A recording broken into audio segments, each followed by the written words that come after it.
તો વાત એમ છે કે વૃંદાવનની અંદર 2000થી વધારે વિધવા બહેનો એક સાથે હોળી રમશે અને આ એક અનોખો ઇતિહાસ નોંધાવવાનો છે અને આ ગિનીસ બુક ઓફ વર્લ્ડ રેકોર્ડ્સમાં બી થવાનું છે કે એક જ સ્થળ પર 2000થી વધારે વિધવા બહેનો હોળી રમશે. નમસ્કાર. ઉત્તર પ્રદેશે મહાકુંભની સૌથી મોટી ઇવેન્ટ કરીને દુનિયામાં નામ રચી દીધું છે અને હવે ઉત્તર પ્રદેશ બીજો એક ઇતિહાસ રચવા જઈ રહ્યું છે અને આ જે ઇતિહાસ છે એ એટલો જબરજસ્ત ઇતિહાસ બનવાનો છે અને એક સામાજિક બદલાવ અને એક મોટી ક્રાંતિનું એક દાખલો બેસવાનો છે. તો આના વિશે હું તમારી સાથે વાત કરીશ. મારું નામ રાજેશ શાહ છે અને તમે જોઈ રહ્યા છો ગુજરાતના સૌથી મોટા ડિજિટલ ન્યૂઝ પ્લેટફોર્મ ખબર છે.com. ઉત્તર પ્રદેશનું વૃંદાવન ઘણી બધી રીતે જાણીતું છે, પરંતુ ખાસ કરીને ભગવાન કૃષ્ણએ રાધા અને ગોપીઓની સાથે રાસલીલા રચેલી એટલે વૃંદાવન આખી દુનિયાની અંદર ફેમસ છે. અને વૃંદાવન ધૂળેટીના તહેવાર માટે પણ એટલું જ ફેમસ છે. વૃંદાવનની હોળી વગર હોળી કહેવાતી નથી, એટલી ત્યાં આગળ હોળીની ધૂમ હોય છે. પરંતુ આ વખતે હોળીનો જે તહેવાર છે એક સામાજિક ક્રાંતિ લઈને આવી રહ્યો છે, કારણ કે ઉત્તર પ્રદેશની સરકારે એક એવું આયોજન કર્યું છે કે જેને કારણે તમે પણ એમ કહેશો કે વાહ, ખરેખર આ એક સરાહનીય પગલું છે. તો વાત એમ છે કે વૃંદાવનની અંદર 2000થી વધારે વિધવા બહેનો એક સાથે હોળી રમશે અને આ એક અનોખો ઇતિહાસ નોંધાવવાનો છે અને આ ગિનીસ બુક ઓફ વર્લ્ડ રેકોર્ડ્સમાં બી થવાનું છે કે એક જ સ્થળ પર 2000થી વધારે વિધવા બહેનો હોળી રમશે. હવે આ વાત કરતાં પહેલાં તમને એક વાત પણ કરી દઉં કે તમે કદાચ શોલે ફિલ્મ જોઈ હશે.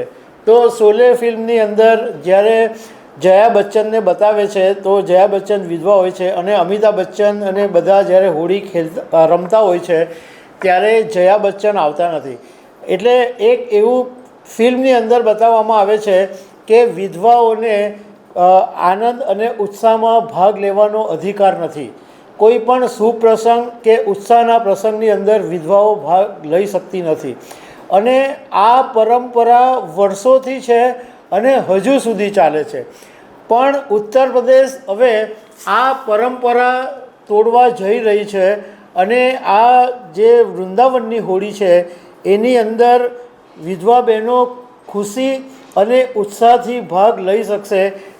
આની અંદર જે આયોજન કરવા પાછળનો હેતુ બતાવવામાં આવ્યો છે કે સમાજમાં આ એક મોટો બદલાવ આવે અને જ્યારે ભગવાન કૃષ્ણએ રાધા અને ગોપીની સાથે રાસલીલા રચી હતી તો જે વિધવા બહેનો છે કે જે મુખ્ય ધારાથી અલગ પડી ગઈ છે એવી વિધવા બહેનોને મુખ્ય ધારાની અંદર લાવવા માટેનો આ એક અનોખો પ્રયાસ છે.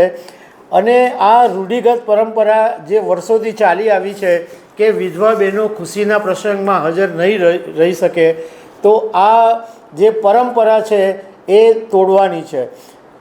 એટલા માટે ખાસ આયોજન કરવામાં આવ્યું છે અને આ આયોજનની અંદર ભજન કીર્તન, લોકનૃત્ય અને પ્રાકૃતિક રંગોથી અને ઉત્સાહ ઉમંગથી હોળી રમવામાં આવશે. અને ખાસ કરીને આ જે આખો કાર્યક્રમ છે એ વિધવાઓની હોળી 2025 એવું નામ આપવામાં આવ્યું છે. અને ઉત્તર પ્રદેશનો પર્યટન વિભાગ, ઉત્તર પ્રદેશ સરકાર અને કેટલાક સંગઠનોએ ભેગા થઈને આ આખા કાર્યક્રમનું આયોજન કર્યું છે. સંસ્કૃત ભાષાની અંદર ધવ એટલે પતિ અથવા પુરુષ એવું કહેવાય.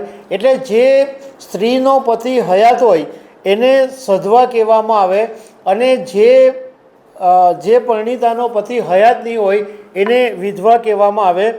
અને વર્ષોની પરંપરાથી પુરુષ પ્રધાન જે સમાજ છે એમાં વિધવાઓને અશુભ માનવામાં આવે છે અને કોઈ પણ પ્રસંગની અંદર આ વિધવાઓ હાજરી આપી શકતા નથી.